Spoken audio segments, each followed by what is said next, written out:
Hello बच्चों, आज फिर आपके सामने थर्ड वीडियो को लेकर ये 7 क्लास के पार्ट 1 वंदन है की थर्ड वीडियो है। पिछली जो 2 वीडियो है उसमें मैंने इसी चैप्टर की मतलब इसी ये जो कविता है इसी के कुछ पंक्तियों को समझाया था और बाकी की जो ये पंक्तियाँ हैं ये मैं आज आपको समझा रही हूँ। तो आप सभी इस वीडियो को ध्यान से देखें, सुने। चलिए हम इन पंक्तियों को देखते हैं। जब तक हूँ मैं रत्ती भर भी इस पर कोई किसी तरह की आँच नहीं आने दूंगा। बालक हूँ पर वीर भरत का वंशज हूँ, सिंहों के मुंह फाड़ दांत दिखला दूंगा। मेरे हाथ सुरक्षित भव्य मुकुट हिमगिरी और सुरक्षित अडिग सिंधु सिंहासन है। इस पंक्ति का हमें भावार्थ करना है, लेकिन भावार्थ करने से पहले भावार्थ और व्याख्या एक ही होती।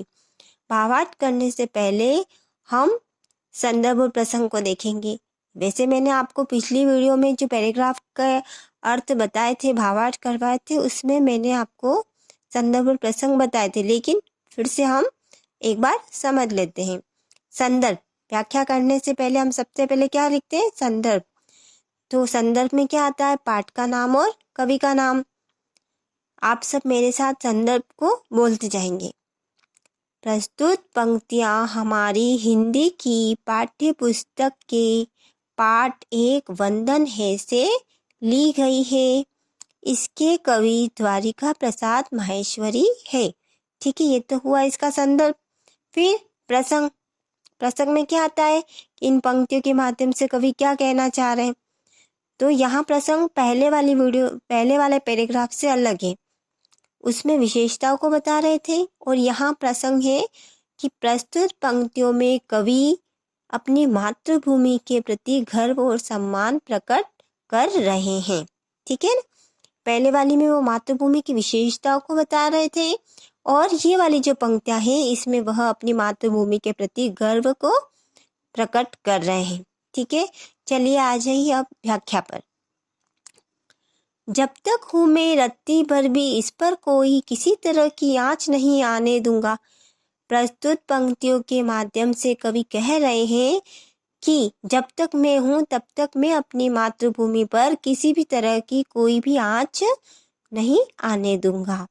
बालक हूँ पर वीर भरत का वंशज हूँ, सिंहों के मुंह फाड़ दांत दिखला दूंगा। मैं बालक हूँ, लेकिन मैं उस वीर भरत का वंशज हूँ जिसने अपनी बाल्यावस्था में सिंह के मुंह को फाड़कर उसके दांत दिखला दिए थे। इन दोनों पंक्तियों को फिर से समझो। जो वीर भरत है, हमारे देश का नाम क्या है? भारत। तो हमारे देश का नाम भारत किसके नाम पर पड़ा? इस वीर भरत के नाम पर ही पड़ा, और हम सभी जो है वो इस वीर भरत के ही वंशज है। तो ये जो वीर भरत है, इन्होंने बाल्यावस्था में जब ये छोटे थे तब इन्होंने सिंह के मुंह को फाड़ कर, मतलब उसके मुंह को पूरा खोल कर उसके सारे दांत गिन लिए थे, सारे दांत देख लिए थे, और एक एक दांत को उन्होंने गिन लिया था। इतने वीर थे वो। ठीक है।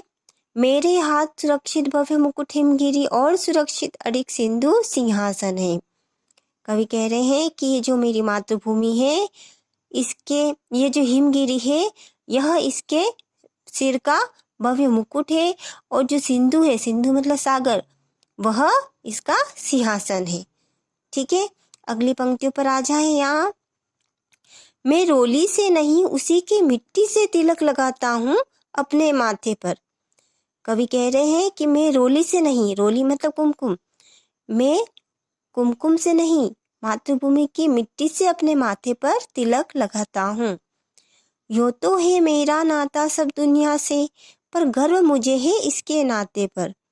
कवि कह रहे हैं कि यो तो मेरा दुनिया में सभी से नाता है, बहुत सारे जन हैं जिससे मैंने रिश्ते रख रखे हैं, लेकिन मेरी मातृभूमि से जो मेरा नाता है वह सबसे अलग है, और इस पर मुझे गर्व है।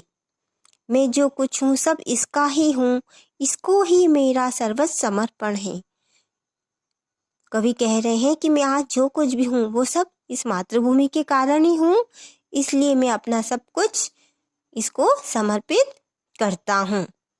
ठीक है, यहाँ पर मैंने ये पार्ट 1 की वंदन है उसकी पूरी कविता को समझा दिया है। अब हमारी जो ये भावार्थ वगैरह है ये सब इसमें कंप्लीट हो चुके हैं। आप एक बार फिर से तीनों वीडियो को ध्यान से देखें और सुने और समझें। ओके, धन्यवाद।